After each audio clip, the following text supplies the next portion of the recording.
అందరికీ praise lord. November 16 ఈరోజు దేవుని వాగ్దానము. యెహోవా గ్రుడ్డివారి కన్నులు తెరవజేయువాడు. కీర్తనలు 146:8. గ్రుడ్డితనం అనేది 2 రకాలు.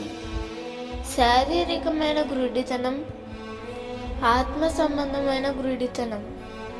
శారీరకమైన గ్రుడ్డితనం ఒక వ్యక్తికి నష్టాన్ని కలుగచేయదు, కానీ ఆత్మ సంబంధమైన గ్రుడ్డితనము ఆ వ్యక్తిని నిత్య నరకానికి తీసుకువెళ్తుంది.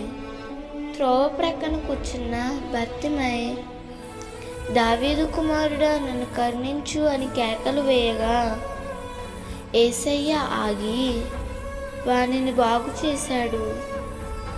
ఇక ఎన్నడూ అతడు భిక్షమెత్తకుండా అతని జీవితాన్ని వెలిగించాడు.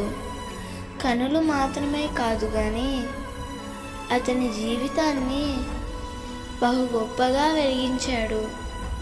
ఆనాటి బర్తిమై వలె, దావీదు కుమారుడా నన్ను కరుణించు అని నీవు కేకలు వేయగలవా?